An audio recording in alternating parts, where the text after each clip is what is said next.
Welcome to the 101 Pod, where we interview trailblazers and changemakers in Dallas, share the inside scoop on what's going on around the city, and discuss marketing and creative tips with industry experts. So, let's get into it.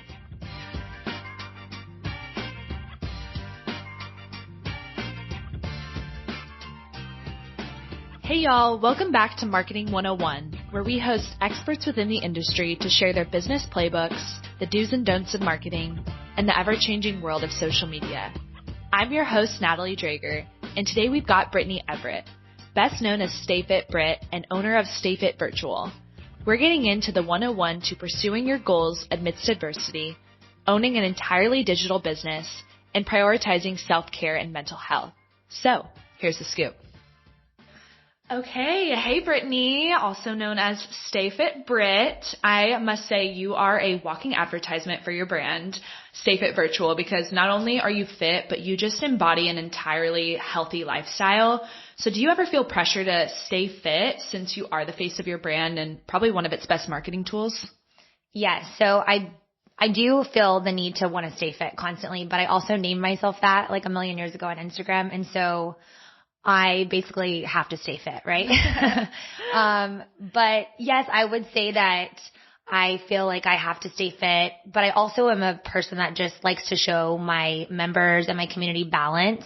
So while I do sometimes, look a certain way, that's not always the case during the holidays or during, certain aspects of the year. So I like to stay fit, but also show people that staying fit doesn't just mean physical, like only the way that you look. It means how you live your life and how you create balance with consistency. So yes, I would say that the name and being called that and naming my brand that it's kind of a little bit more motivating because it motivates me to just kind of always stay fit.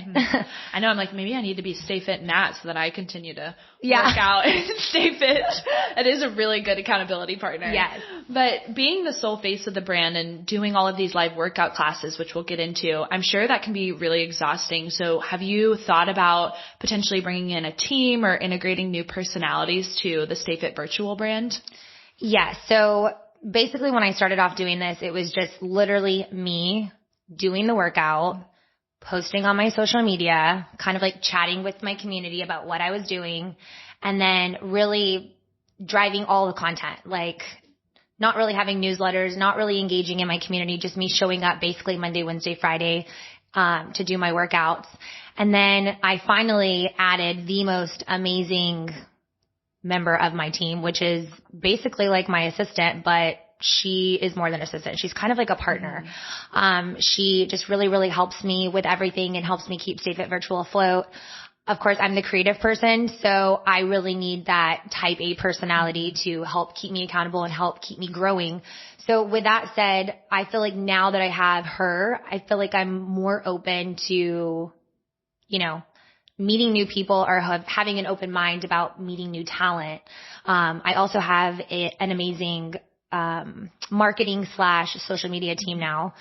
We love them. Yeah, they're awesome. And, so basically for like the first 2 years of Stay Fit Virtual, I was doing it all on my own and had my own Stay Fit Virtual account that ended up getting like hacked or something. And then, which was fine. Is a nightmare. Well, it was fine because truly like Stay Fit Brit was truly my brand and like the identity of what I was building. So that was okay. But when I came back and, got my Stay Fit Virtual account back up and running, we went full force with Maddie, at Serene. And so like I finally had me, the talent, and then I had Ashley, my amazing partner / EA.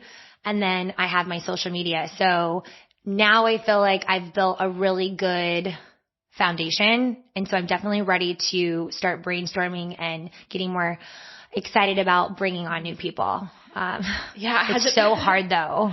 I was going to say, has it been hard delegating, especially because, you put in so much work, I know, on the Stay Fit Brit brand to then be able to launch Stay Fit Virtual. So I'm sure it's hard to release some of those responsibilities to people who are coming in. I know you obviously probably trust them to be able to do that, but how has that been for you?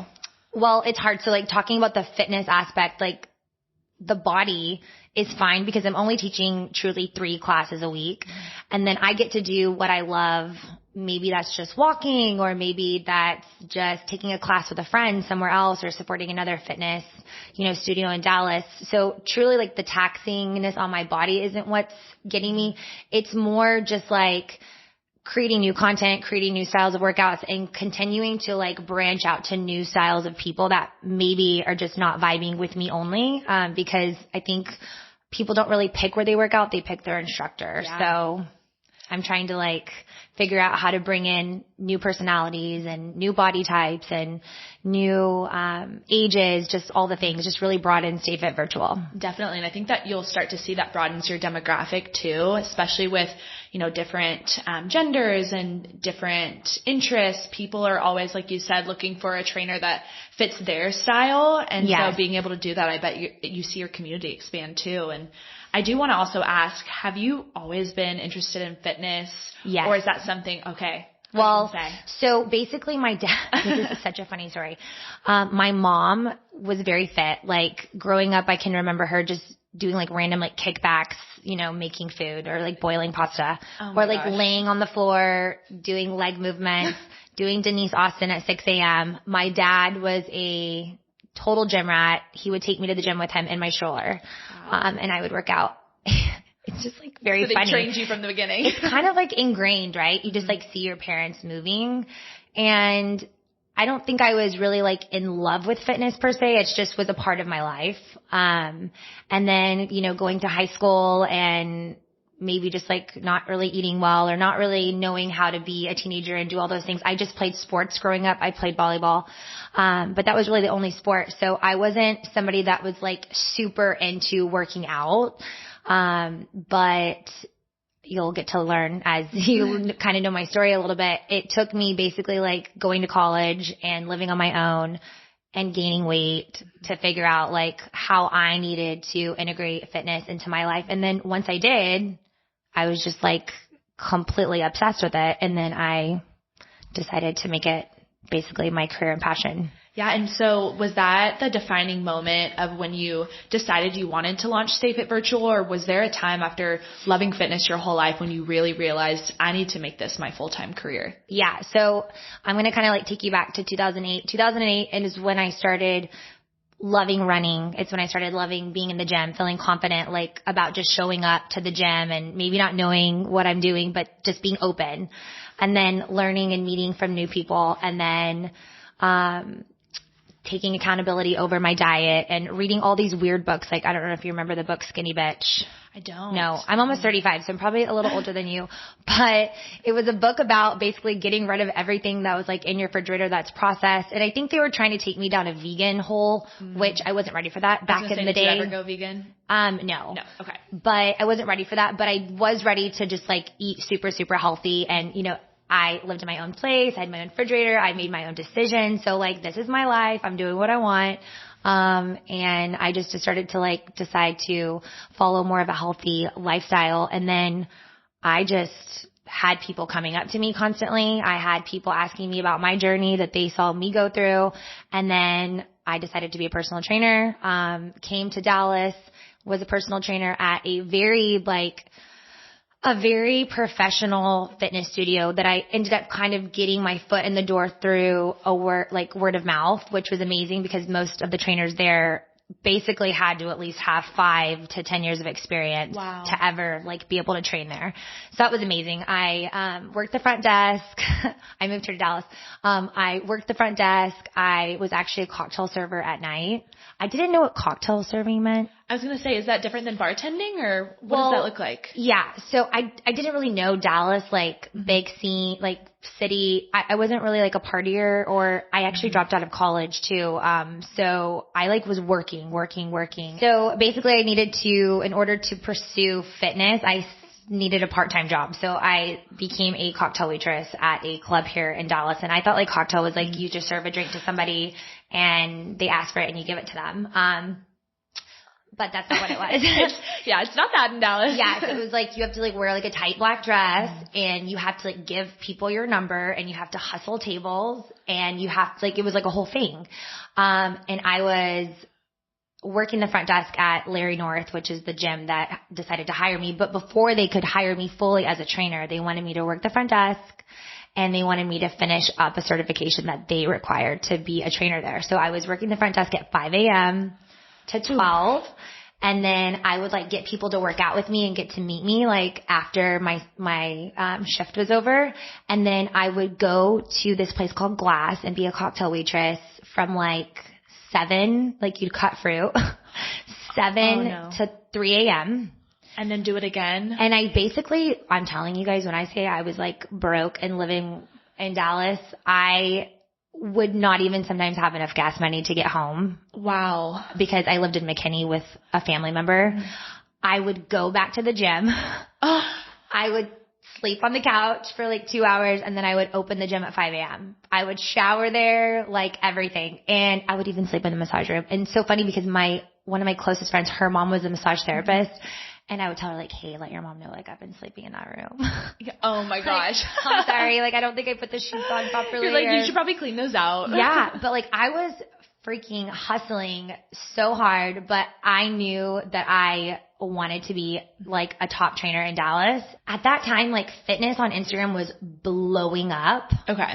And it was kind of like more, I think, not a lot of people felt confident enough to take photos of themselves, like doing like a flex or doing I'm an OG, like wearing max out or get out shirts, like OG flexer, full on salute the glute, booty hump day. Like you started the trend, honestly. Hashtagging everything. Like it was literally my entire world.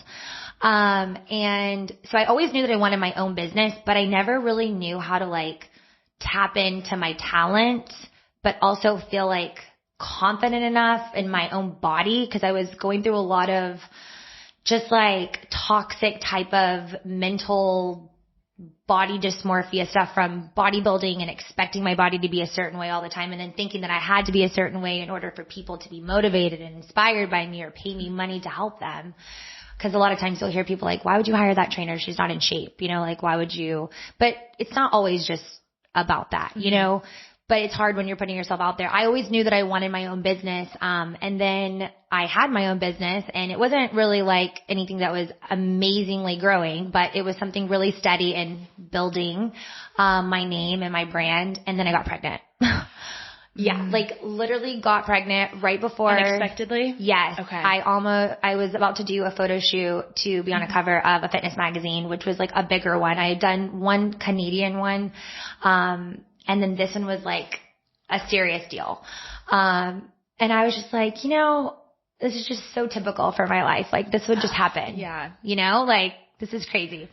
But, I'm so thankful that I had my son, and went through that whole path because truly I don't think I would actually have Stay Fit Virtual or be as open-minded to catering to different people and their lifestyles for fitness, you know, without being a mom and realizing that fitness is really, really hard. And it's, you know, it's all about consistency. And my business is all about if you're there, like I will be there, just show up and I'll be there for you. And so I went from basically being a personal trainer only, motivating people and them telling me all their problems to me going to being online, helping people with nutrition, getting my nutrition certification, and then being a mom, learning the body, getting pregnant, learning how hard it is to manage every single thing. And I was actually a single mom. I was going to say, did you do it by yourself? Yeah, I did. Not the first year, but whenever he was 1, I decided to go off on your own, do my own thing. So I was kind of back to square one when I moved to Dallas. So I went from just personal training to, for a while, I literally was taking my son to like my hardcore clients. They would let me take him with me and put him in like a carrier because I had like OG clients that I'd been training for years. Yeah. And I'm sure it's hard to, especially when you are working so hard to, you know, make enough money to be able to support yourself and your son to then try and find childcare during this time when you're hustling. It's the childcare. It's like so expensive. And honestly, I'm in a service industry driven business. So like 9 to 5 is not realistic for being a mom, and it's not realistic for fitness. Like you need to be there when people want to work out, which is before work. I need to be able to work out with people after work. Those are the money making times. I learned how to just like really tap into my passion and how my talent could really affect other people. And, for me, it was like, I just knew that when I was teaching people to work out, not just one-on-one, like group fitness, I could really command a room and get them excited about working out. And then also I was just really good at it, you know, like really body aware. And yeah, it sounds like, I mean, your story is so inspiring to me too, because I mean, you really started from the bottom and now you're here. Yeah. And I hate to use that reference. Yeah. I'm like, shout out Drake, but it is so true. And you've overcome so many obstacles and challenges that I'm sure hindered you along the way, but then taught you so much at the end. And I think a lot of people listening are probably feeling the same way. And so I'd love if you could just share any advice for people who may be going through something similar, really have an end goal in mind, but are facing these obstacles, facing these challenges, trying to hustle. Can you give them any tips or advice? I think for me, the biggest thing that it always comes down to is like, you have to truly be obsessed and passionate. Like people use the word passionate. So just like, I'm so passionate about this, but like, are you actually passionate about it? Like, what does that mean? And what does that look like? Does it mean you're going to like literally continue doing it no matter what and find a way? And like, also too, you might have an idea. Maybe it's like real estate or finance or fitness or nutrition or interior design. Like you have to just like take that passion and also be open-minded about that. It might stay that passion, but it might go out in different directions. Like it might not be just what you imagine at this moment, but if you keep fighting and you keep hustling like towards it, you will find where you're supposed to be for maybe only a short time, but like that's going to keep leading you to where you're supposed to go. I think as long as you just keep your passion and you obsess over constantly learning and being a student and just, you know, growing with it, that's how you become successful at it. And I love that you put and it can't just be about the money. Yeah, no, definitely. And I think I love that you put air quotes around the word passion too, because I think that word can be so taboo. Yeah. And people hear, oh, you know, follow your passion. But unless you really do feel that sense of this is my end goal, like this is what I fully believe in, I will spend every second of every day working for this goal like you did. I mean, staying up till 3 a.m. and then waking up at 5 again just to pursue this passion. I could not do that now at my age. Yeah. No. I can't even do it now. I would be like, I'm in my 20s still. Yeah. But I think that passion means so many different things to different people. And unless you really do feel that fire lit under you, you won't hustle to be able to get to that and like goal. You're also, if you're 20 years old and you think automatically, like I think because social media just makes this whole, it glamorizes a lot of things. And you know, you can be basically anything you want to be on social media. So I just feel like you also should be realistic about your goals too, and know that like if you want to be an online fitness professional or have all these people that, you know, it's not just about how many followers you have or how beautiful you are. Like you have to put in the work and consistently show up. And that might mean, especially if you're young, this is the best advice, get a second job and like do the things that you're not going to be able to do when you get a little bit older. Like work till 3 a.m. Yeah. Like when you're in your 20s, like hustle, keep working. Like your little side thing, your passion that you want to work on, probably not going to really truly make you any money. So you're probably going to need to supplement for that. Yeah. And I love that you bring up the social media aspect, because I do want to talk about your personal brand, Stay Fit Brit. It does have a very solid following now. I'm sure you've worked really hard to get it there. Do you feel that that presence that you have on Instagram now helped you launch Stay Fit Virtual? I think it's like 50-50. Like I knew that if I launched Stay Fit Virtual just with the people that did my workouts at my fitness studio that I worked at and were my personal training clients, like I knew that during the pandemic, if we were in person, like they needed that. So I had to offer them a service. And so they were going to do that anyways. And then I would just continue showing up to my community because I knew that they also needed accountability and people to work out with. So yes, like I would say that my business is 100% probably social media, because I haven't even truly tapped into like hardcore marketing. which is kind of mind-blowing to me. Yeah. No, that is wild because marketing does help so much with that too. And the fact that you haven't even really fully tapped into that and have this success. I know. It's incredible. Which I like kind of sometimes feel a little bit embarrassed about. Like, I think because whenever you're starting your own business and building it, it's kind of hard to like just be ballsy to like spend money here and like make, you know, and it's like, I'm doing this all on my own. Like, this is all my money. This is all my time. Like, I don't have somebody building a business for me or giving me money to start a business. Like, I wanted to truly see, am I making money to put into marketing? Am I making money? Do I have like a consistent following? Do I have consistent people showing up to my classes? So now 2 years in, now I'm like, okay, this is freaking awesome. Now you can invest more into it. I'm investing in my business. I'm investing with my social media. Like now my page looks amazing and so aesthetic. It is very aesthetic. That word too. At the start, was it primarily your Stay Fit Brick community and clients that were coming on to Stay Fit Virtual, or did you see a lot more traction from the outside of your normal community? Yeah. So like looking at the people that start to follow the Stay Fit Virtual account, some of them don't even actually follow my Stay Fit Brit account. Oh, that's interesting. Which I always like try to, whenever I see new followers coming in, I see if they're going and, you know, following both. You're like, where are you coming from? I know. And so I think some of that's like hashtagging some videos and maybe stuff getting to the Explore page. But I also think it's like somebody saying, hey, I just did this Stay Fit Virtual. It could be you at the gym, you know, like, what are you doing? I'm doing Stay Fit Virtual.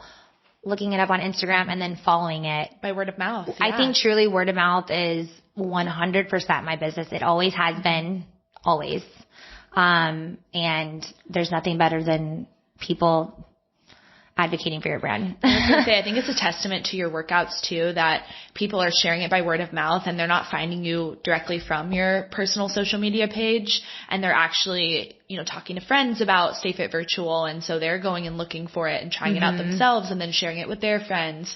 And word of mouth is still one of the best marketing tools. It really is. It's definitely, people trust it more than they do social media. It feels less like an ad. Yeah. And like my brand is all about how you feel. And so I always try to, you know, leave people with a really good feeling about either whether it's my workout, it's how they felt doing it, or if they did a challenge with me or they did a plan with me with nutrition and workouts, like how they felt during it. And so I just know that if I give them the best support and customer service, then I'm just going to keep getting more clients. Yeah. And so I think people's interest in fitness, or for anything, honestly, in that matter, tend to change often. So how do you continue to engage and satisfy your member base without that regular in-person feedback or analysis that you can get while being at the gym?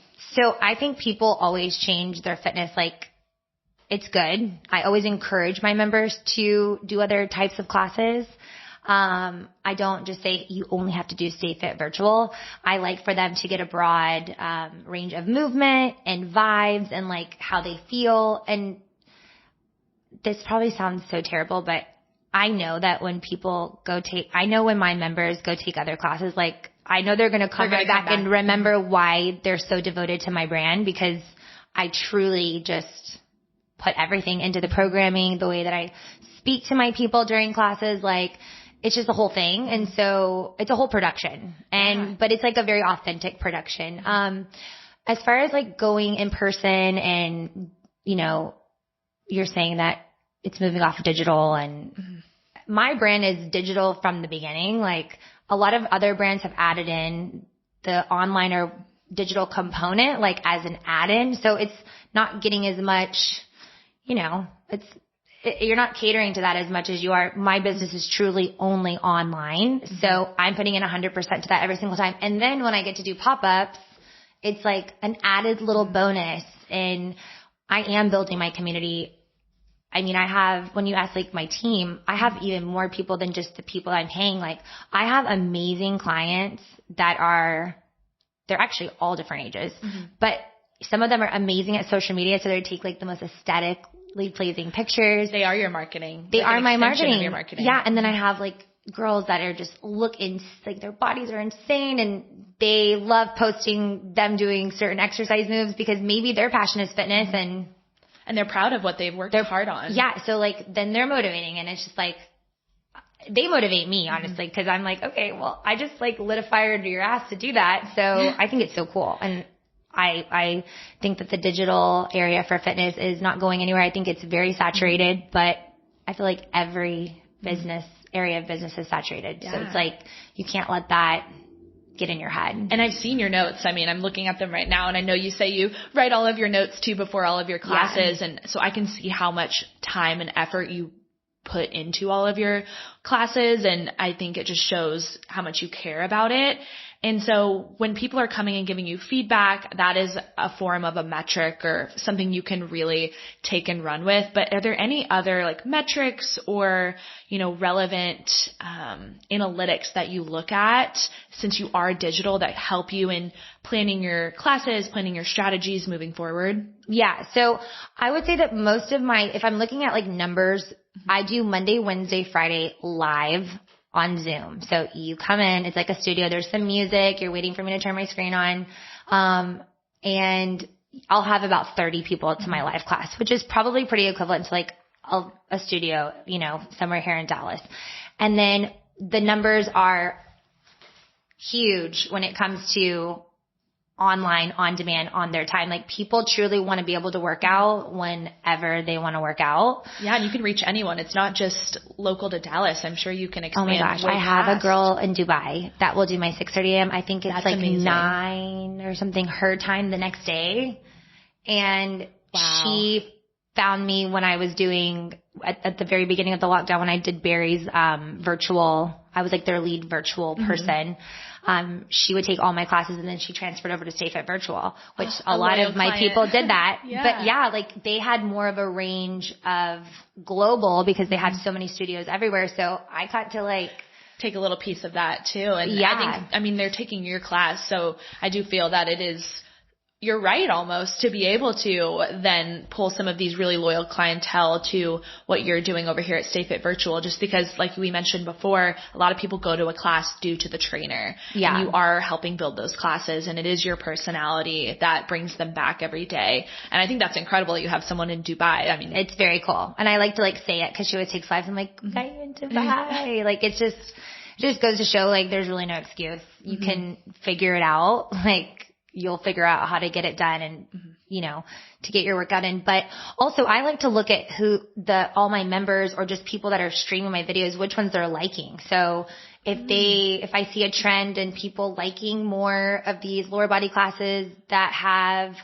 more inner thigh or maybe they have, more obliques or whatever it is, I'll see that they're really liking those movements and then I'll kind of study those classes that I did and then figure out, okay, well, why did they like these classes so much? Was it, the music? Was it the way I instructed? Cause not every day I try to show up 100% every single day, but you never know. Our personalities change by time, mood, just whatever. Exactly. So, I try to see like what version of me that they like the best. Am I being super aggressive and bossy? Am I being more chill? Am I being, like, are we holding the moves longer? So I look at those metrics. And then also for social media, I think I look more at like story shares and I look at saves. It's always kind of interesting too, like the one things that get shared a lot. You're like, I wonder what people are saying. Yeah. I wish I could be. You wish you could almost see it. Sometimes you're like, but it's probably best that I don't because you never want to know. But you're like, why is this one getting shared so much? Yeah. So I try to I don't really look at comments on photos, especially even on my own main page. I feel like comments aren't super reflective of like how much interaction. I get a lot of interaction through DMs. Okay. And I get a lot of interaction through email. Now that, I have the most amazing person in my life to help me balance everything. But yeah, like truly it's like DMs and just like real chatting connection. I love that you mentioned saves and shares because I think we even see on our end with some of the clients we work with or businesses, the first thing they say is, I want to see follower growth. Mm-hmm. And while that's incredible, the people who are going to continue to buy your product or buy your service and be a loyal customer are the ones who are sharing it with their friends and talking about it, word of mouth, like we mentioned before. And in a digital space, that's sharing. That's saving it to come back to later or, sending it to a friend. So I love that those are the metrics you look at. And I want to go back to when we talked about how the digital space is very saturated. And I think when people started a fitness brand during the pandemic, at that point it was revolutionary because there was a gap in the market. the gap really doesn't exist anymore in the virtual space. So how are you making Stay Fit Virtual stand out in comparison to these other digital fitness classes? So I would say that my classes are more, so there's going to be a lot of people that have like a beautiful studio room with like the most amazing lighting, and there's a ton of platforms that do that. And then you do the workout, and like you either do your workout in silence or you play your own music. That's great. That does not work for me. And then you have people more that are like Peloton, where it's like the trainer's like really talking to you about maybe some jokes, or maybe they're telling you about what they did this weekend, or, and that's like not my style. I am more like, we're going to do it for 45 minutes. We're going to kind of like chat a little bit, but not really. Like we're going to focus on form. We're going to, I'm just basically motivating you the entire time, and I'm doing it with them. And so like a lot of these other things that you see on these other studios that you see online, they're, like I said, like a beautifully pre-lit room, but they get to pause. They get to reset. They get to shoot something again. Maybe their form wasn't off. Maybe their form wasn't perfect. So it's not like that with me. It's literally from minute 0 warm up to minute 50. Like I am doing the exact same workout as you. And if I'm getting tired and I see my form slipping, that means my clients on the other side are doing the same thing. And so it's just like, I think it's just the most authentic type of workout you can get in a digital space that feels like you're in a personal training session with me or in a class setting with me. And there's music integrated. So it's like, so yeah, perfect. You are still creating that experience. And I think that that's amazing that you are also really going back to what you love personally too. I think a lot of people see trends in fitness or trends in the digital space, and they're like, I have to be this way because that's what everyone else is doing. And you're just going forward with what you've always known and what you enjoy for yourself. And I think there is a community out there who probably feels the same way. And obviously they're the ones who are doing your classes. And I do have to also talk about, because you do 3 live classes in the morning every week, correct? Yeah, I do 3 a week. 3 a week. And you also 6:30. are 6:30 a.m. and you're a mom of 4, and you're also owning a business. How are you juggling all of these responsibilities and still finding time to be able to focus on your personal health and well-being? Yeah. So that's something that I feel like I haven't fully mastered yet. And I think that if you're a parent, like you're probably not going to until your kids are in college. And I'm just learning to like be okay with that. Like I said, having my son was the most amazing thing that ever happened to me, because he instilled literally so much confidence in me, like that I never had before. And so I realized how many things I could actually do being a mom in like limited time, that I was actually able to be more of an adult and really just get my shit done. Like before I would make so many excuses, I had so much time, just to rely on me. And so now I have to really be intentional about scheduling like my workouts, scheduling when I'm going to shoot content, like really writing out what my day is going to look like, because when 2:30 comes around, it's time to pick up kids. And like that comes really fast. And that's usually when you're in the groove of working. And do you have any self-care or even just mental health tips? I feel like, with kids and owning a business, it can be really taxing on your mental health too.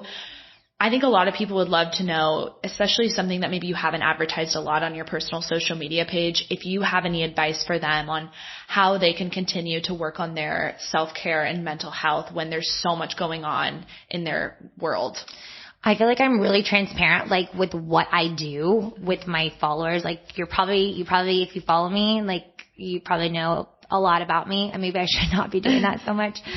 I think people love to see that. They love to see the everyday, the nitty gritty, what's going on in your world. So for me, like cleaning, like doing like weird cleaning or cooking, basically like a project from start to finish, that is how I de-stress. When I lived in a very small apartment, it's very easy for me to clean. Now I live in like a big house, so I can't clean that whole house by myself. I'm just gonna be honest. I don't want to. I can't do it. I used to use that as like a form of like cleaning and like just, that would be your whole day now. Yeah. I'm not gonna do that anymore. But that's like a stress relief for me. That cooking a meal, cooking for me is the most therapeutic experience ever. If I'm having like a very stressful, emotional day, cooking dinner for my family is like amazing. Also just having really good friends. That's a good one. Yeah. Basically like all of my true core friends, I've known them since, you know, my son was like 1. So they've been there with me as a single mom. They've been there with me through having boyfriends. They've been there with me before I, you know, met my husband and I had all this extra support, and they've met me through all my journeys of building my business. And so like, they're just the best people for me to sit and chat with. I don't want to promote alcohol, but I do drink wine or margaritas, osadilla. Yeah. So I do that. And then also like walking, which I always already promote. Walking I do for my mental health, listening to podcasts. Like I am obsessed with Jay Shetty. I've been obsessed with him for probably the last 2 years now. And I've gotten my whole community obsessed with him because I'm not an expert in everything. So I try to like find people that are helping me, and I try to spread the word, you know, if I really believe in it. So listening to his podcast and tools, and then also just like talking to my husband about my feelings. I need to talk about my feelings like a few times a month just to like let it out for my mental health, because being a stepmom, being, you know, so many roles that you have to navigate, like how you need to be, it's different. So like chatting about those things with my friends or with my husband I have to do that because I can't do it alone, you know? Those are great tips too. And I think the cooking and the cleaning and even the podcast, it's finding something that you actually enjoy and that you love that takes your mind off of what's going on and the craziness of having a job, being a mom. Because when you are cleaning or when you are cooking, you are thinking about that project that you're doing. And so it kind of is a mental health tip by releasing all of those thoughts. And I think our minds get so flooded with what's next? You know, let's think about tomorrow. What do I need to get done? Let me check off my to-do list. And so I think those are phenomenal tips for people to just take a second. And I think morning routines are a big trend, and a lot of people do these breathing exercises in the morning. Do you have any type of morning routine that does set you up for success for the day to be able to get all of the things you need to get done before 2:30 and then care for your kids? Yeah. So if it's like a work day, Monday, Wednesday, Friday, I wake up super early. I go to bed early. I take my magnesium. I get like really good sleep. And then I wake up at 4:30. I, you know, just like put my robe on. I go make a coffee. I sit down. I kind of like listen to my music that I'm going to prepare for the day for my class. Just make sure it all flows, because everything I do is timed. So like by the movement, by the build, the climax of the class, like where I want. So I need to make sure it all looks good. And if it's like still the vibe I'm feeling for that morning, and then I look over at my workout, I rewrite it out, because I feel like if I rewrite it, it helps me remember. Very relaxed but awake. I'm getting myself super awake so I can show up at 6:30 and be awake, which this morning I woke up at 5:30.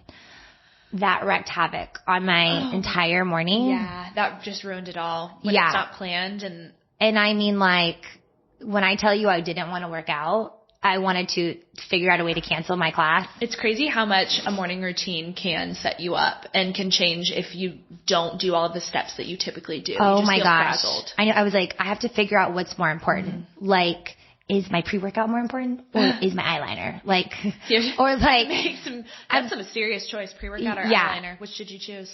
I chose my eyeliner. Okay. It looks great. Yeah, because I like want to be. I don't want to be like so glam, but I want to be cute when I show up, because not everybody's watching me at 6:30. Some of them are streaming it at like.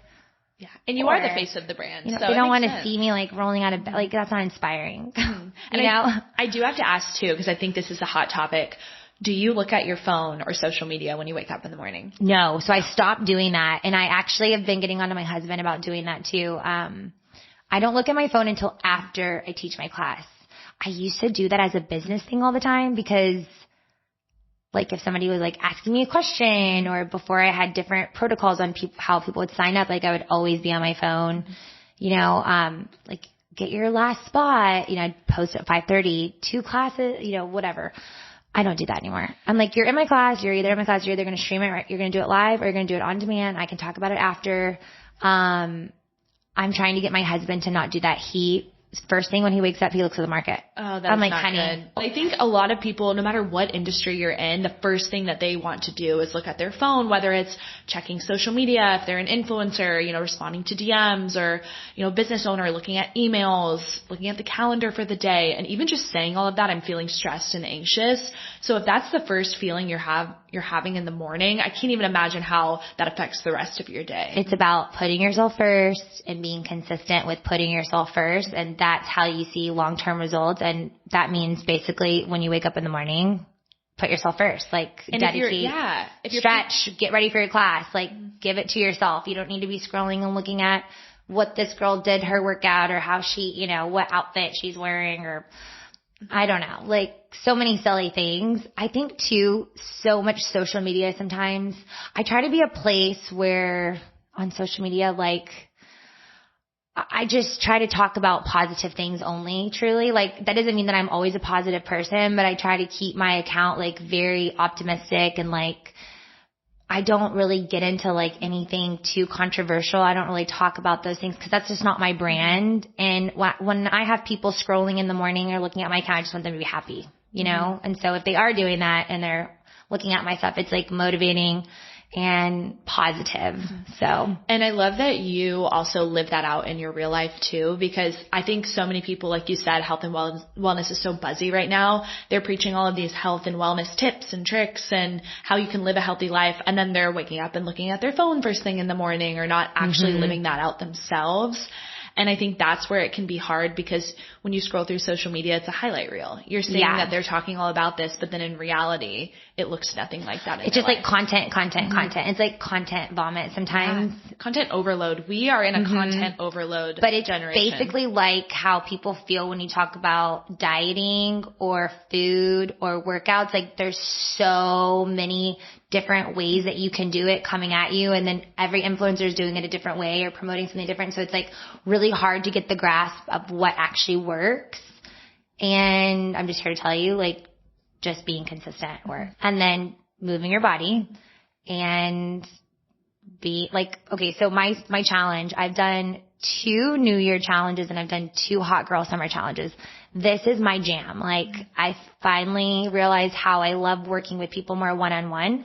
Basically teaching them how to master the basics is going to be our new kind of slogan for our Dive In Challenge. It's diving into mastering the basics. So mastering the basics of how to be healthy and how to be fit, but for it to all come together in a very positive lifestyle way.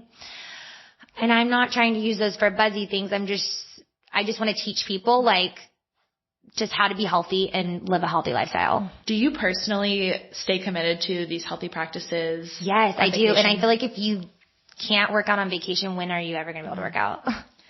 You can sleep in, you don't have to go to work, you can go explore and find a new way to work out, or, if you're not going to work out on vacation, you're probably not ever going to, unless you're just a die-hard workout person that you're just so committed and you're my body needs a break, well, then I applaud that. But I think for most people, it's not just about just how your body looks. It's about how your body feels. And so getting that serotonin and getting all that, those good endorphins through your body after a workout, that's going to make my day so much better. So maybe that doesn't mean I do some grueling Stay Fit virtual class. Maybe that just means I go on a nice walk with my husband and get a coffee, or we go do some abs or little circuit together. Yes, we always work out. Always. It's nice that you can just bring Stay Fit virtual with you. You can do it from anywhere. So. Yeah, my girls literally travel with my bands, and they travel with their laptop or their iPad, and hotel gyms, or you can do it on your balcony. I've even taught workouts from my hotel room. When I've been on family vacation. On your lives? Yeah. They're in a room. The normal background. Yeah, but always can make time to work out on vacation. 100%. So Forbes released an article, the buzziest wellness trends that are predicted for 2023. And 3 of them are actually a digital detox, working out with a crowd, and in-person social abundance. These all pretty much contradict your goals with the virtual fitness concept. So I want to know, do you see this affecting your member base or your community in the coming year? I don't. I don't at all. Like we said, they're buzzy words. It literally says in the title, buzziest wellness trends. Yeah. So digital detox, I think, is so amazing. And I think we just talked about that, like getting rid of people that don't make you feel good or making you, think that you need to be something that you're not, or you're not where you are, where you're supposed to be. Like detox those type of things from your digital. But then like we're in a digital era, so you're never going to get rid of any of that stuff. So just filling it up with positivity and like things that inspire you to be better. And then the next one is working out with the crowd. So yes, my workout, you're working out with me, and then you can always bring a friend to do the workout with you, which I try to get my people to do that, especially during my challenges. We group them up by, these challenges are like so insane. If you've never done one, you really should. It's the most amazing experience. We're building a community. So you are building working out with a crowd, just in a different way. Yes. And then like, I'm in Dallas. It's not fair to my people that aren't in Dallas, but during my challenges, they'll be like, hey, I'm going to do a live workout on this day. Can anybody make this date or this date? And then if more people can make that date, I'll do it and I'll meet them like in a park, or we'll just kind of meet. And so no, I think that as Stay Fit Virtual grows and as I get some new faces, I feel like the community will be even more strong. It's a digital community, but I feel like so many of us feel like we have friends online or, yeah. I've met so many people through online, social media, just different networks that we have in the social media space. So I totally see where you're coming from. And no, I don't think it's going, anywhere. And so before we wrap, I do have a few rapid fire questions for you that we do at the end of every episode. So my first one is, what brand do you feel is doing marketing right? Or you can choose, what brand do you feel is doing marketing wrong? So I'm going to say my really good friend, Alexis, Opry Hours. We love Opry Hours. Have you seen anything like it? Their marketing is chef's kiss. I know. That is a good one. They are very good at like being quirky and just doing all the things. And they're everywhere. Everywhere. Literally everywhere. Events, not even just digital marketing. They're marketing it as a whole. I go to Mockingbird Station, or I go to Cielo Wellness to grab a smoothie, and I'm like, there's Opry Hours. So I totally agree. I think their marketing is phenomenal. And then what is your favorite marketing or social media trend at the moment? I would say for me, something that I'm going to use more of is more voiceovers. Voiceovering my videos. But I want to make sure that I'm still telling my story and who I am with my people now. So voiceovers, whether that be about like, I grew up a lot of places. I went to high school in London. I moved to Hawaii. I have like all these really cool life stories of why I love food so much and why I love cooking healthy recipes and how my recipes are inspired. So I want to start kind of like giving people more of a glimpse into my personality and why I choose the things that I choose. So voiceovers. And then I think also another trend that's really great is just like if you're a playful person, I'm a very playful person. I like to show that on Instagram, like not being so serious all the time and not taking myself too seriously and like just always kind of having like a childlike spirit. That's a great one. I love both of those trends. And I think a lot of people are starting to show more of their personality on Instagram and not being so polished. Yeah, exactly. And my last one is, what is a marketing tool that you couldn't live without?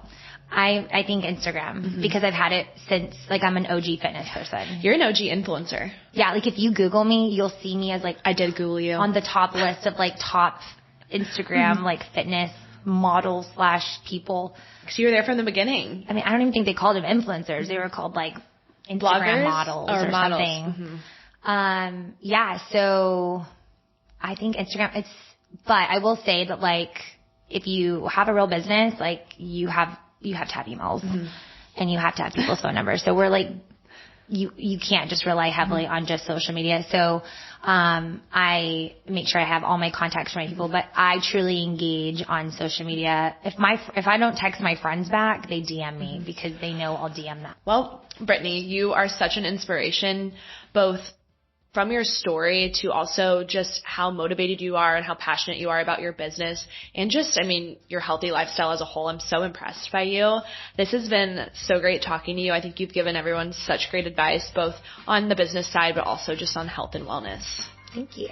It was exciting to be here. I'm excited. Thank you for asking me. It's my first podcast and you killed it. Yeah. Thank you so much. And don't forget to take class. Yes. Yeah. Stay Fit Virtual and then also Stay Fit Brit. Stay tuned and definitely check out her classes.